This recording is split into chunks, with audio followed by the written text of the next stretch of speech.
The throne room of Valoria Prime was made entirely of living crystal. It grew from the ground like frozen light, catching the glow of 3 distant suns and scattering rainbows across every surface. Hundreds of Valorian nobles stood in perfect silence, their silver skins shimmering as they watched their queen descend from her elevated throne. Queen Avara was tall, even by Valorian standards. Her eyes were the color of deep space, dotted with tiny points of light that moved like distant stars. She moved with the grace of someone who had ruled for 3 centuries and would likely rule for 3 more. Today, however, she was not here to pass judgment or sign treaties. Today, she was here to choose a husband. The alliance between the Valorian Empire and Earth was barely 2 years old. Humans were still new to the galactic stage, a young species that had only recently developed faster than light travel. Most of the galaxy viewed them as curious primitives, clever enough to be useful, but too inexperienced to be taken seriously. The Valorians had been more welcoming than most, seeing potential where others saw only weakness as a symbol of this new friendship. Queen Avara had announced that she would take a human consort. It was a political gesture, meant to bind the 2 species together in a way that treaties alone could not accomplish. The humans had sent their finest candidates, and they now stood in a line before the crystal throne, each one hoping to catch the queen's eye. There was Admiral Gregory Nash, a decorated naval officer with more medals than years of service. He stood straight and proud, his uniform perfectly pressed, his jaw set in what he probably thought was a heroic expression. Next to him was Senator Victor Hawley, a politician known for his charm and his ability to negotiate impossible deals. He smiled warmly at the queen, already practicing the speeches he would give as her consort. Further down the line stood Dr. Christopher Webb, a renowned scientist who had helped develop the faster-than-light engines that had brought humanity to the stars. He looked nervous but hopeful, clutching a small datapad that contained his research achievements. Beside him was Captain Leonard Price, a pilot who had survived 17 combat missions and looked like he had walked straight out of a recruitment poster. These were the candidates Earth had chosen, the best and brightest, the heroes and the legends. And then there was Daniel Cole. He stood near the back of the room, not in line with the others, but off to the side, half hidden behind a pillar of blue crystal. He wore the simple gray uniform of a diplomatic translator, a job so minor that most people forgot he existed. His hair was brown and slightly messy, his face unremarkable. His posture relaxed in a way that suggested he had no expectations whatsoever. Ambassador Patricia Lane stood nearby, watching the proceedings with a tight expression. She was the head of the human diplomatic mission on Valoria Prime, responsible for managing the relationship between Earth and the Empire. She had known Daniel for years, long before he had become a translator, and she watched him now with something that looked almost like worry. Queen Avara walked slowly down the line of candidates, pausing before each one. Admiral Nash puffed out his chest and spoke of his victories. Senator Hawley complimented her beauty and her wisdom. Dr. Webb stammered to an explanation of quantum physics. Captain Price simply stood at attention and said nothing, which was probably the smartest approach any of them had taken. The Queen listened to each of them politely, nodding at the appropriate moments, but her expression remained distant. She had met warriors before. She had met politicians and scientists and heroes. They were all the same, in the end. Confident men who wanted something from her, whether it was power or prestige, or simply the honor of standing beside a queen. She was about to return to her throne and announce that she needed more time to decide when she noticed the man standing by the pillar. He was not looking at her. He was looking at a small flower that had somehow grown in a crack in the crystal floor. A tiny purple thing that should not have survived in the cold perfection of the throne room. He was studying it with genuine interest, as if it was the most fascinating thing in the entire palace. Queen Avara changed direction and walked toward him. The room fell silent. The candidates exchanged confused looks. Ambassador Lane closed her eyes and whispered something under her breath. Daniel looked up as the queen approached. He did not bow or stammer or puff out his chest. He simply met her gaze with calm, quiet eyes and waited for her to speak. "You are not one of the candidates," Avara said. "No, Your Majesty," Daniel replied. "I am just a translator. I am here in case anyone needs help with the language. And yet you are the only one in this room who is not trying to impress me." Daniel considered this for a moment. "I suppose I did not think you needed another person trying to impress you. You seem to have plenty of those already." A few of the nobles gasped at his casual tone. Admiral Nash looked personally offended. But Queen Avara smiled, the first genuine smile she had shown all day. "What is your name?" she asked. "Daniel Cole, Your Majesty." "Tell me, Daniel Cole, why are you looking at that flower instead of watching the ceremony?" Daniel glanced down at the tiny purple bloom. "Because it is alive," he said simply. "Everything else in this room is beautiful, but it is all cold and perfect. This flower is small and fragile, but it grew here anyway. It found a way to survive in a place that was not made for it. I think that is more impressive than any medal or title." The queen studied him for a long moment. The nobles whispered among themselves. Ambassador Lane was already composing the report she would have to send to Earth. "I have made my decision," Queen Avara announced, turning to face the room. "I choose this man. Daniel Cole will be my consort." The silence that followed was absolute. Admiral Nash looked like he might faint. Senator Hale's perfect smile finally cracked. The Valorian nobles stared at their queen as if she had lost her mind. Ambassador Lane stepped forward quickly. "Your Majesty, if I may have a private word with you before you finalize this decision." "You may not," Avara said calmly. "My decision is made. But Your Majesty, you do not know who he really is. You do not know what he has done." The queen turned to look at Daniel, who stood quietly with his hands clasped behind his back. There was no fear in his eyes, no guilt, no shame. Just a deep and endless calm, like the surface of a lake that hid unknown depths beneath. "I know enough," Avara said. "I see a man who notices small, beautiful things when everyone else is chasing large, impressive ones. I see a man who speaks the truth without trying to gain advantage. That is the kind of man I wish to stand beside me." Daniel bowed his head slightly. "I am honored, Your Majesty. I will do my best to be worthy of your choice." That night, as the palace prepared for the union ceremony, Daniel stood alone on a balcony overlooking the Crystal City. The 3 suns had set, and the sky was filled with unfamiliar stars. He looked at his hands, turning them over slowly, studying them as if they belonged to someone else. Behind him, the door opened and Ambassador Lane stepped out. "You could have told her," Patricia said quietly. "You could have refused." Daniel did not turn around. "I came here to find peace," he said. "Maybe this is where I will find it.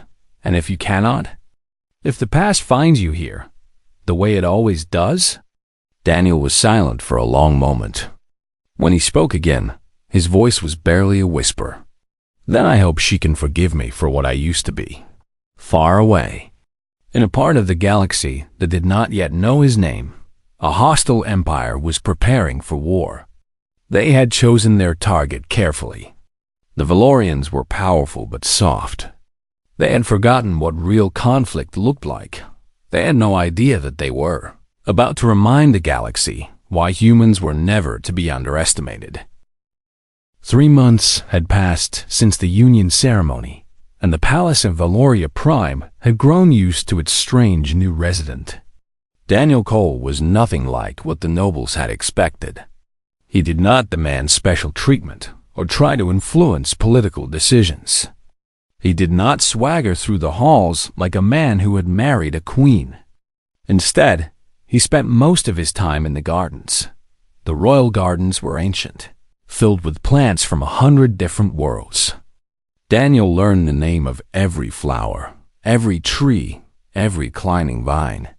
He spoke to the gardeners as equals, asking questions about soil and sunlight and the proper way to prune crystal roses. Within weeks, the servants adored him. Within a month, even the most suspicious nobles had begun to soften. Queen Avera found herself falling in love with him, which surprised her more than anyone. She had expected a political partnership, a symbolic gesture that would strengthen the alliance with Earth. She had not expected to enjoy his company so much. Daniel was funny in a quiet way, making observations that caught her off guard and made her laugh. He listened when she spoke about the burdens of ruling, never offering advice unless she asked for it, simply being present in a way that felt like shelter from a storm. He was gentle with everyone. When prisoners were brought before the queen for judgment, Daniel often visited them afterward, bringing food and asking about their families. When political rivals whispered against Avara, Daniel treated them with the same kindness he showed everyone else. He seemed incapable of holding grudges. Some of the nobles saw this as weakness. General Kairos, the supreme commander of the Valorian military, was the most vocal among them. Kairos was everything Daniel was not. Tall and imposing, with battle scars across his silver face, he had led the Valorian fleets for over a century. He believed in strength and discipline and the proper order of things. A queen should have a warrior at her side, not a gardener who talked to flowers at a state dinner honoring a visiting delegation. Kairos made his feelings clear. "Tell me, consort," he said loudly, making sure everyone at the table could hear. "Have you ever held a weapon? Have you ever faced an enemy in battle?" The table fell quiet.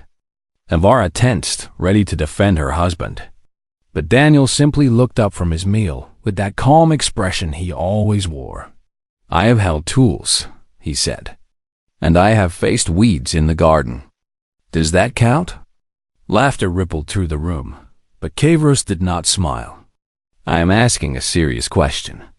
You stand beside our queen, yet you have no military experience, no combat training, no record of service. What would you do if the Empire faced a true threat? Hide behind her throne?" "I would do whatever was needed," Daniel said quietly. "And what could you possibly offer? Poetry?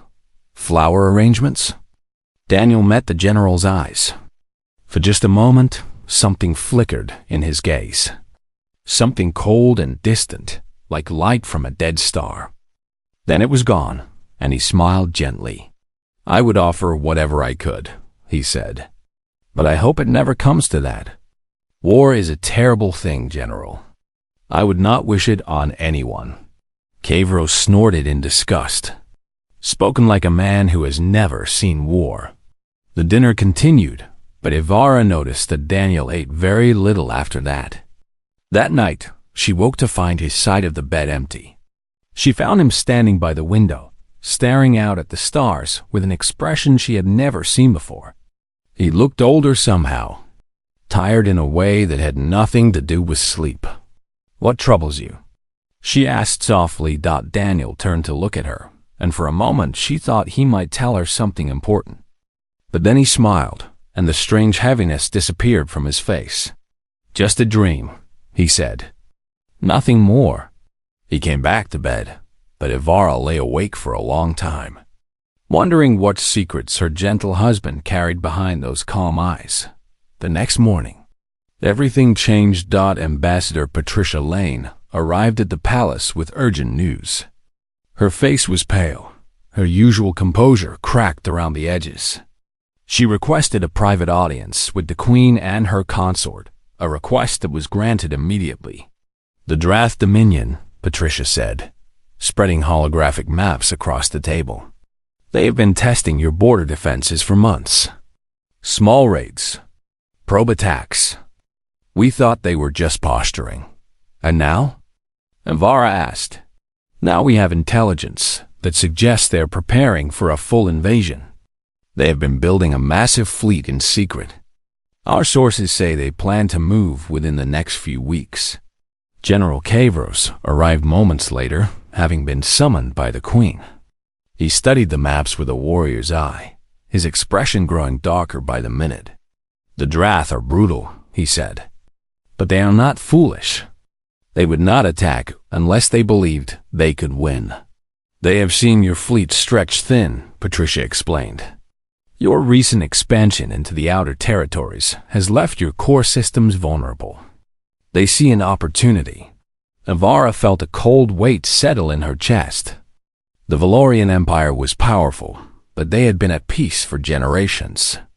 Their military was strong on paper, but how many of their soldiers had actually seen combat? How many of their commanders knew what real war looked like? She turned to look at Daniel, expecting to see fear or confusion on his face. Instead, she found him studying the holographic maps with unusual intensity. His eyes moved across fleet positions and supply lines, troop numbers and strategic points. He asked Patricia a question about the Drath command structure, then another about their preferred battle formations, then a third about their fleet's fuel supply routes. The questions were precise, technical, the kind of questions that a translator should not know to ask. You seem very interested in military matters, General Kavros observed, his tone mocking. Perhaps you have been reading books about war between your gardening sessions. Daniel did not respond. He was still staring at the maps, his expression unreadable. Patricia Lane cleared her throat. Your Majesty, there is something you should know about your husband. Patricia, Daniel said quietly. It was not a request. It was a warning. She deserves to know, Daniel. If war is coming, she deserves to know who she married. Avara looked between them, her confusion growing. What are you talking about? What should I know? Daniel closed his eyes. For a long moment, he said nothing. When he finally spoke, his voice was very soft. I had hoped to leave all of that behind. I came here to forget, to become someone new. Leave what behind? Avara demanded. Who are you, Daniel? What are you hiding from me? Patricia stepped forward. 10 years ago, there was a war. The Crocian conflict. It lasted for nearly a decade and claimed billions of lives across multiple systems. The Crocian were relentless. They refused to surrender, refused to negotiate. Every attempt at peace failed. I know of this war, General Kavros said impatiently. The humans won through some kind of final assault. The details were never made public. The details were classified, Patricia said, because what happened was so devastating that no government wanted it known. A single human commander led the final campaign. He broke the Crocian completely, ended the war in 4 months after it had dragged on for years. Who was this commander? Avara asked. Patricia looked at Daniel, who stood perfectly still with his eyes still closed. They called him the Pale Warbringer, she said quietly. His real name is Daniel Cole, and he is standing in this room. The silence in the room was suffocating. Queen Avara stared at her husband as if seeing him for the first time. General Kavros looked like someone had struck him across the face. Even the holographic maps seemed to dim, as if the room itself was holding its breath. The Pale Warbringer, Kavros whispered. That is a legend. A ghost story that human soldiers tell to frighten new recruits. He is no legend, Patricia Lane said. He is standing right in front of you. And everything you have heard about him is true. Daniel opened his eyes. They were the same calm, gentle eyes that Avara had grown to love, but now she could see something else beneath the surface. A depth of sorrow that she had mistaken for simple quietness. A weight of memory that pressed down on every word he spoke. Tell me, Avara said. Her voice was steady, but her hands were trembling. Tell me everything. Daniel took a slow breath. The Croatian War was supposed to end in the third year. We had them contained, weakened, ready to negotiate. But something went wrong. Their leadership was replaced by extremists who believed that surrender was worse than extinction. They launched a campaign of total destruction. Civilian targets, medical ships, refugee transports. They wanted to drag everyone down with them. He paused, his gaze distant.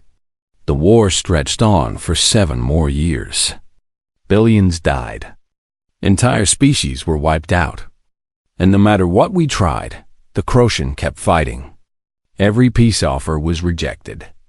Every ceasefire was broken. They had decided that the galaxy would burn, and nothing would change their minds. So you changed their minds, Kavros said slowly. I ended the war, Daniel replied. That is a different thing. He walked to the window, looking out at the crystal city below. I was given command of the final offensive.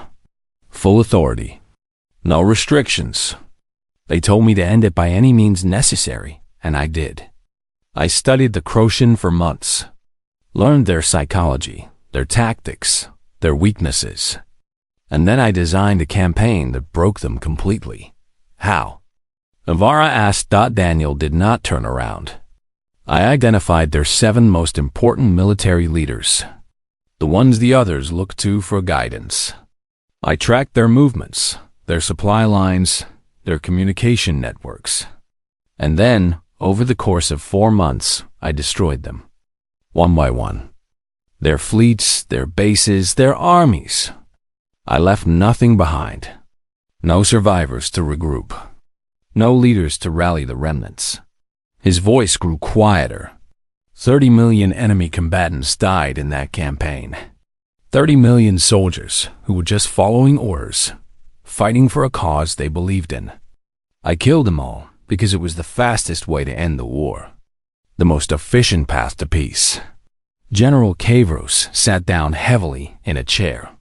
He had spent his entire career as a military commander, but he had never heard of anything on this scale. The Valorians fought when necessary, that they believed in honor and restraint. What Daniel was describing was something else entirely. Cold, calculated, absolute destruction. After the war ended, Daniel continued, I resigned my commission. I could not look at myself in the mirror. I had become something that I never wanted to be. So I left, changed my name, took a minor diplomatic posting, and tried to disappear. I spent years just trying to learn how to live with what I had done. He finally turned to face Avara. When you chose me, I thought it was a chance to start over, to be someone gentle and kind and peaceful. I wanted to be the man who tended gardens, not the monster who burned worlds. I should have told you the truth. I am sorry. Avara stood frozen, 1,000 emotions warring inside her. This man who had held her so tenderly, who had made her laugh with his quiet observations, who had shown nothing but kindness to everyone he met. This man was the deadliest warrior in human history. Before she could respond, an alarm shattered the silence. Red light flooded the room. A holographic display activated automatically, showing a tactical map of Valorian space. 3 outer colony worlds were flashing with emergency signals. Patricia Lane rushed to the console, her fingers flying across the controls. It is the Drath, she said, her voice tight with urgency. They have launched their invasion. 3 colony worlds are under attack simultaneously. General Kavros was on his feet instantly, the shock of Daniel's revelation pushed aside by the immediate crisis. Get me a line to the defense fleet. I want all available ships moving to intercept within the hour.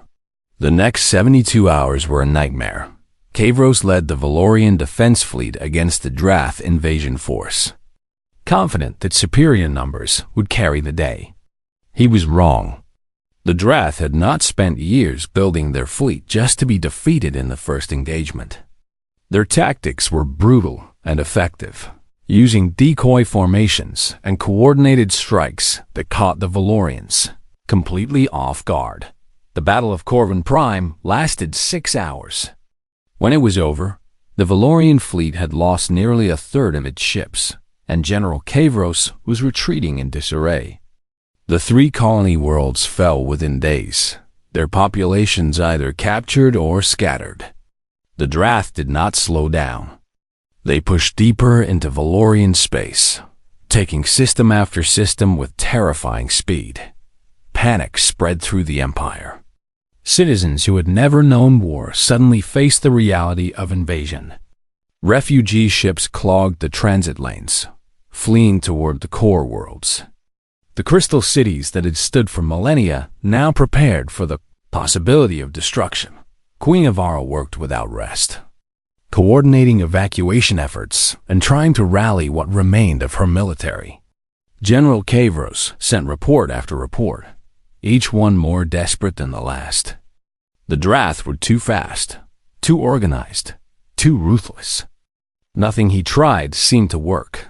On the 5th day of the invasion, Daniel came to the war room. He had stayed away since his confession, giving Ivara space to process what she had learned. He had continued his routines, tending the garden, speaking softly to the servants, pretending that everything was normal. But now he stood in the doorway of the war room, watching the tactical displays with those calm, unreadable eyes. "You should not be here," General Kavros said bitterly. The defeat had humbled him, but it had also made him angry. Angry at the Drath, angry at himself, angry at the universe. "This is a military matter. He has every right to be here," Avara said quietly. She had not spoken to Daniel since the revelation, but she had not sent him away either. Part of her was still struggling to reconcile the gentle gardener with the legendary warrior. But a larger part of her knew that her people were dying, and she could not afford to let personal feelings blind her to potential solutions. Daniel walked to the main display, studying the Drath fleet movements. His expression was calm, but his eyes were different now. Sharper, more focused. The same eyes that had noticed a small flower in a perfect throne room now traced patterns of war across a holographic map.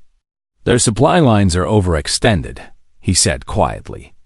"They have moved too fast, taken too much territory. They are strong at the front, but weak behind. We have tried to target their supply lines," Kavros snapped. "They have them too well protected. You have tried to attack them directly. That is not how you defeat an overextended enemy." Daniel pointed to 3 seemingly unimportant points on the map. "These are the weak points. Hit them simultaneously with small, fast-strike forces. Not to destroy, but to disrupt. Force them to slow their advance and consolidate. That will buy you time." Kavros stared at him. "And then what?" Daniel was silent for a moment. When he spoke again, his voice was barely above a whisper. "And then you let me do what I came here, hoping I would never have to do again." The war room fell silent. Every officer, every advisor, every technician turned to stare at Daniel Cole, the gentle gardener who spoke softly and smiled at flowers. The man who had shown nothing but kindness since arriving on Valoria Prime. He stood before the holographic map of a burning empire. And for the first time, they saw something else behind his eyes. Queen Avarice stepped forward. Her heart was pounding, but her voice remained steady. She had spent 5 days watching her empire crumble, her people flee, a military shatter against an enemy that seemed unstoppable. She'd spent 5 days wondering if the man she had married was a blessing or a curse. Now she had to decide. "Can you save them?" She asked. "My people, can you stop the Drath?" Daniel met her gaze. There was no pride in his expression, no excitement at the prospect of returning to war. There was only a deep, terrible sadness. "Yes," he said simply. "Then do it? You need to understand what you are asking. If I take command, if I become what I used to be, you will not recognize me. The man who tends your gardens, who makes you laugh, who holds you gently at night. He will disappear. And what takes his place? He paused, choosing his words carefully. You may not love what I become. Avara reached out and took his hands. They were warm and rough from working in the soil, the hands of a gardener, not a killer. But she had learned that hands could be many things. They could plant seeds or they could end wars. They could comfort or they could destroy. I would rather have my people alive than my husband, General, she said. Do what you must. I will still be here when it is over. Something shifted in Daniel's expression. The softness did not disappear completely, but it retreated, making room for something harder, something colder. He nodded once, then turned to face General Kavros. I need full tactical command of all remaining forces, he said. His voice had changed too. It was still quiet, but there was an edge to it now, an authority that demanded obedience. Every ship, every soldier, every resource. No exceptions. Kavros bristled. I am the supreme commander of the Valorian military. I will not simply hand over my authority to a human gardener. 3 days ago, you lost half your fleet because you attacked a decoy formation while the real enemy flanked your position. Daniel replied calmly. Yesterday, you ordered a retreat that left 17,000 soldiers stranded on Meridian Station. They were captured this morning. He stepped closer to the general, and though Daniel was shorter by nearly a foot, somehow he seemed larger. You are a good officer, Kavros. Brave, loyal, dedicated. But you are not a warbringer. And right now, that is what this empire needs. The room held its breath. Kavros stared at Daniel, his silver face flushing with anger and shame. The words were harsh, but they were true. He had failed. His strategies had failed. His confidence had failed.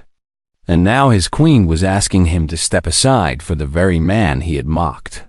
Your Majesty, he said finally, turning to Avara. Is this your command? It is, she replied. Kavros bowed his head. Then I place my fleet at your husband's disposal. May the ancestors forgive us if this is a mistake. It is not a mistake, Daniel said. He was already moving to the central command console, his fingers dancing across the controls with practiced ease. Get me a secure communication link to Earth Command. Priority Alpha, and prepare for incoming reinforcements within 6 hours. The next several hours transformed the war room into something unrecognizable. Daniel issued orders with relentless precision, reorganizing scattered fleets into coordinated strike groups, repositioning defensive lines, identifying weaknesses in the Drath formation that no one else had noticed. He barely slept, barely ate, barely spoke except to give commands. The Valorian officers who had dismissed him as a harmless curiosity now watched in stunned silence as he dismantled the enemy, strategy piece by piece. He knew things about warfare that their academies had never taught. He saw patterns that their computers had missed. And he made decisions with a cold certainty that left no room for doubt. 6 hours after taking command, a single ship dropped out of faster-than-light travel at the edge of the Valorian system. It was a human destroyer, small by galactic standards, but bristling with weapons. Its name was Achilles, and it carried a crew of 300 soldiers who had followed Daniel Cole into the worst war in human history. When Daniel boarded the Achilles, his old crew was waiting for him. They were older now, scarred by years of trying to forget what they had done. But when they saw their commander walk onto the bridge, something changed in their faces. Relief, recognition, a strange kind of love that only exists between people who have survived the impossible together. Colonel Cole, said the captain, a weathered woman named Grace Fletcher. We heard you retired. Became a gardener or something. I did, Daniel replied. But it seems the universe has other plans. What do you need from us? Daniel looked at his crew. These men and women had trusted him once before, followed him into darkness, and back out again. He had no right to ask them to do it again. But they were here, which meant they had already made their choice. "I need you to help me end another war," he said. "One more time. And then I am going back to my garden." The counterattack began at dawn. Daniel led the assault personally, commanding from the bridge of the Achilles, while coordinating the movements of the entire Valorian fleet. His tactics were unlike anything the Drath had encountered. He did not fight fair. He did not follow the rules of honorable warfare. He struck without warning, retreated before the enemy could respond, then struck again from a different angle. The first Drath command ship fell within hours. Its commander never saw the attack coming. One moment, he was directing the siege of a Valorian colony. The next, his ship was torn apart by a coordinated strike from 3 directions. The remaining Drath ships scrambled to respond, but Daniel was already gone, appearing on the other side of the battlefield to hit another target. Word spread through the Drath fleet like wildfire. Someone was hunting them. Someone who knew their tactics, their weaknesses, their patterns. Someone who killed without hesitation and disappeared without a trace. When they finally identified the human ship leading the attacks, the Drath commanders searched their databases for information. What they found made their blood run cold. The pale Warbringer. The human who had ended the Crocian War. The man who had killed 30 million soldiers in 4 months. He was here. He was commanding the enemy fleet. And he was coming for them. The Drath advance slowed, then stopped. Commanders who had been pushing recklessly forward now hesitated, afraid to move without knowing where the Warbringer would strike next. Supply lines that had been stretched thin now pulled back, consolidating in defensive positions.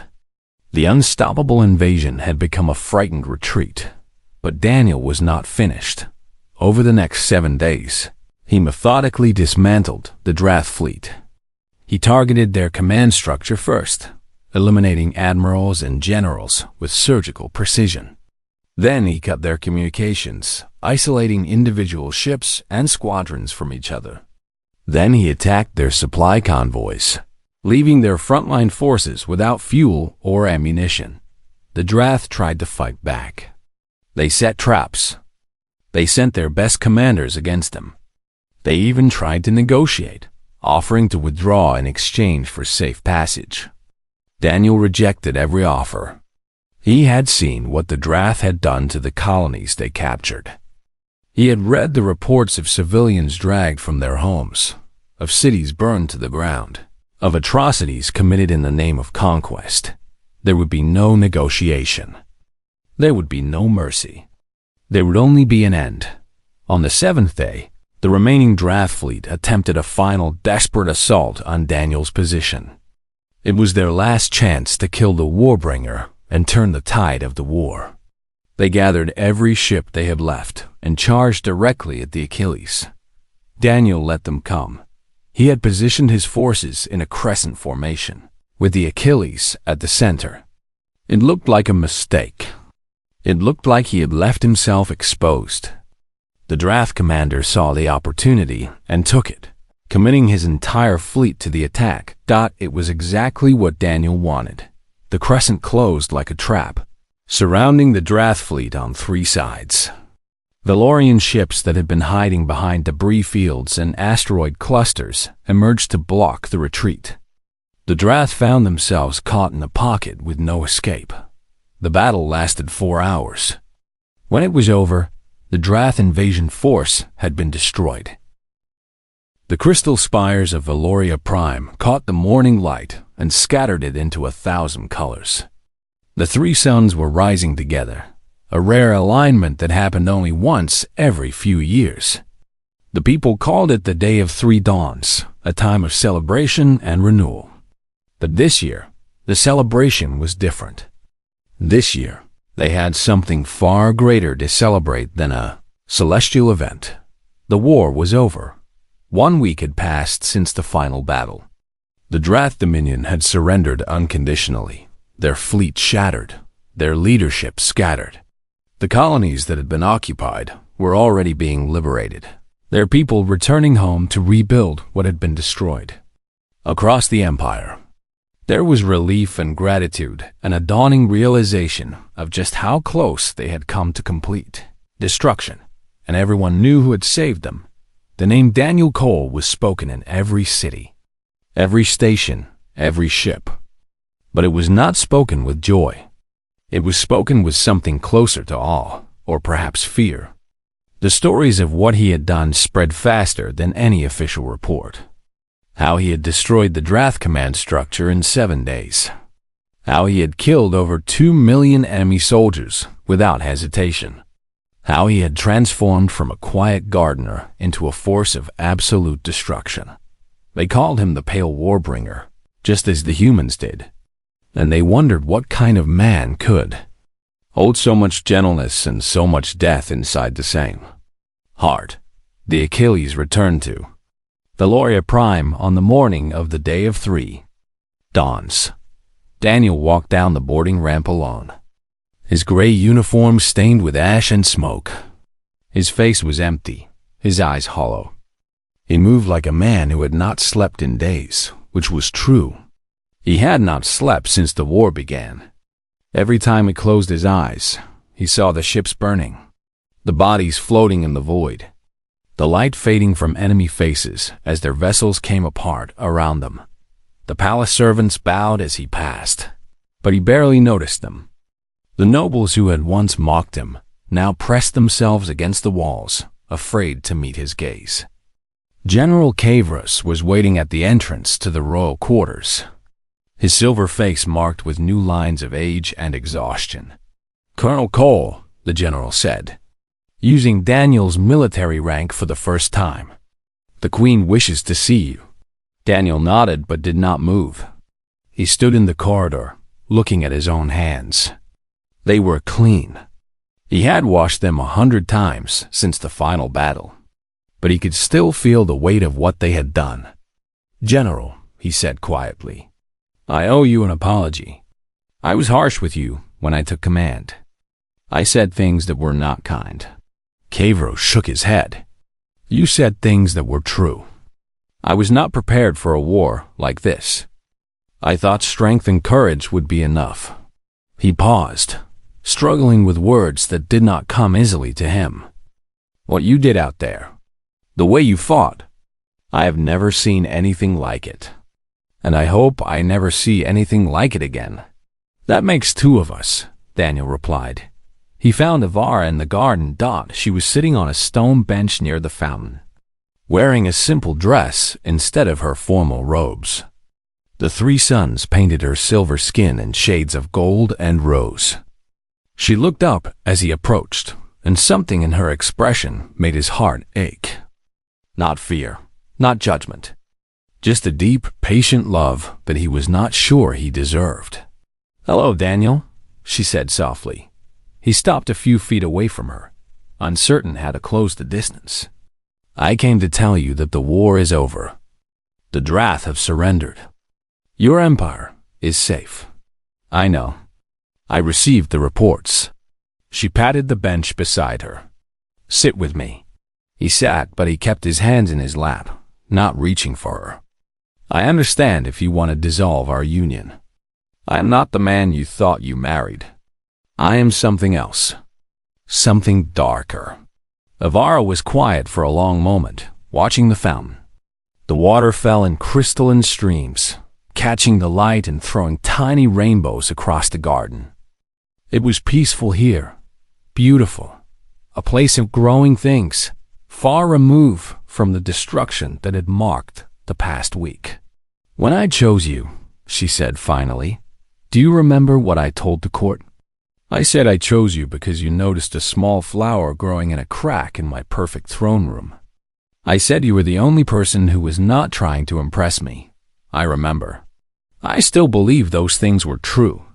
You are still the man who notices small, beautiful things.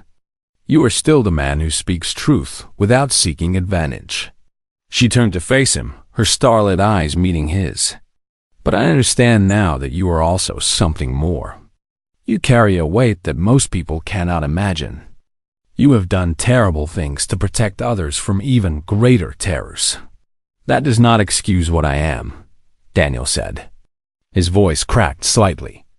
I killed millions of people, Ivara. I did it efficiently and without hesitation. What kind of person can do that and still call himself good?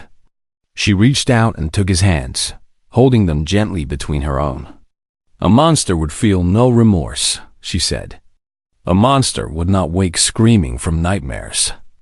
A monster would not spend years trying to grow flowers because he needs to prove he can create life instead of just ending it.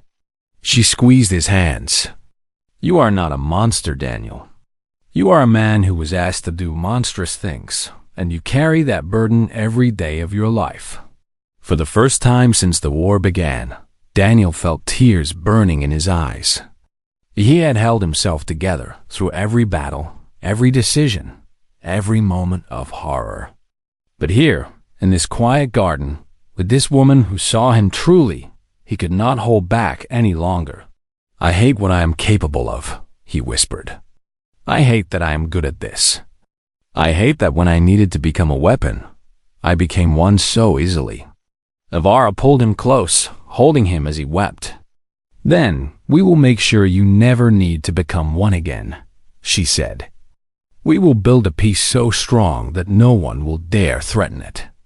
And you will spend the rest of your days growing flowers and making me laugh and being the gentle man I fell in love with. They sat together as the three suns rose higher, warming the crystal garden. Somewhere in the distance, the sounds of celebration could be heard. The Empire was safe. The war was won. But in this quiet moment, there was only a woman holding a man who had given everything to protect her people, and was now struggling to find his way back to himself. The days that followed were strange and uncertain. Daniel avoided public appearances, preferring to stay in the gardens where he felt most like himself. The court still treated him with fearful respect, but he noticed small changes. The servants who had always liked him began to approach again, asking his advice about plants or simply chatting about the weather. General Kavros visited twice, awkwardly attempting conversations that had nothing to do with war.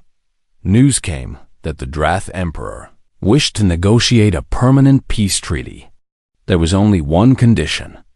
The Pale Warbringer was not to be present at any of the discussions. When Daniel heard this, he almost smiled. It was the first time anything had come close to amusing him since the war began. They are afraid of you, Ivara observed. They should be, Daniel replied. Then, more softly, but I am glad they will not have to see me. I do not want to be that person anymore. On the last evening of the Day of Three Dawns, Ivara found Daniel in his favorite corner of the garden. He was kneeling in the soil, carefully planting new flowers. His hands were covered in dirt, and there was a small smile on his face. Not the empty calm he had worn during the war, but something real, something healing.